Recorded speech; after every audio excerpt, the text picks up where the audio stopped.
Hi ಸ್ನೇಹಿತರೆ, ಎಲ್ಲರಿಗೂ ನಮಸ್ಕಾರ. ಟೀಮ್ ಇಂಡಿಯಾ ಕೋಲ್ಕತ್ತಾ ಸ್ಟೇಡಿಯಂಗೆ ಈಗಾಗಲೇ ತಲುಪಿದೆ. ಟೀಮ್ ಇಂಡಿಯಾಗೆ 3 ಗುಡ್ ನ್ಯೂಸ್ ಬಂದಿದೆ ಅಂತಾನೆ ಹೇಳ್ಬೋದು ಸ್ನೇಹಿತರೆ. ಅದೇನು ಎಲ್ಲವನ್ನು ಈ ವಿಡಿಯೋದಲ್ಲಿ ನಿಮಗೆ ತಿಳಿಸ್ಕೊಡ್ತಾ ಹೋಗ್ತೀನಿ. ಅದಕ್ಕಿಂತ ಮುಂಚೆ ಚಾನಲ್ನ ಸಬ್ಸ್ಕ್ರೈಬ್ ಮಾಡ್ಕೊಂಡಿಲ್ಲ ಅಂತ ಹೇಳಿದ್ರೆ ಈ ಕೂಡಲೇ ಚಾನಲ್ಗೆ ಒಂದು ಸಬ್ಸ್ಕ್ರೈಬ್ ಮಾಡ್ಕೊಳ್ಳಿ ಹಾಗೂ ವಿಡಿಯೋಗೆ ಒಂದು ಲೈಕ್ ಮಾಡಿ. ಟೀಮ್ ಇಂಡಿಯಾ ಕೋಲ್ಕತ್ತಾದ ಈಡನ್ ಗಾರ್ಡನ್ ಸ್ಟೇಡಿಯಂಗೆ ಈಗಾಗಲೇ ತಲುಪಿದೆ. ಜನವರಿ 22ರಿಂದ India versus England series start ಆಗುತ್ತೆ. ಇದಾಗಲೇ ಕೂಡ ಟೀಮ್ ಇಂಡಿಯಾಗೆ 3 ಸ್ಟಾರ್ ಆಟಗಾರರ ಎಂಟ್ರಿ ಆಗಿದೆ ಅಂತಾನೆ ಹೇಳ್ಬೋದು. ಅದ್ಯಾರು ಗೊತ್ತಾ? ಮೊದಲ ಪ್ಲೇಯರ್ ಅಕ್ಷರ್ ಪಟೇಲ್ ಅವರು, ಆಲ್ಸೋ ವೈಸ್ ಕ್ಯಾಪ್ಟನ್ ಆಗಿ ಟೀಮ್ ನ ಲೀಡ್ ಮಾಡ್ತಾರೆ ಅಂತಾನೆ ಹೇಳ್ಬೋದು.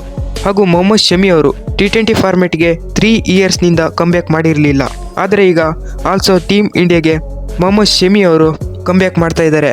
ಹಾಗೂ 3ನೇ ಪ್ಲೇಯರ್ ಅವರೇ ಕುಲ್ದೀಪ್ ಯಾದವ್. ಅವರು ಕೂಡ T20 ಫಾರ್ಮೆಟ್ನಲ್ಲಿ ಆಡಿರಲಿಲ್ಲ. ಇದೀಗ T20 ಫಾರ್ಮೆಟ್ಗೆ ಕುಲ್ದೀಪ್ ಯಾದವ್ ಅವರು ಕಂಬ್ಯಾಕ್ ಮಾಡಲಿದ್ದಾರೆ. ಇದು ಟೀಮ್ ಇಂಡಿಯಾದ 3 ಗುಡ್ ನ್ಯೂಸ್ ಆಗಿತ್ತು. ನಿಮ್ಗೆ ಅನಿಸುತ್ತೆ ಇದ್ರ ಬಗ್ಗೆ ಕಾಮೆಂಟ್ನಲ್ಲಿ ತಿಳಿಸಿ.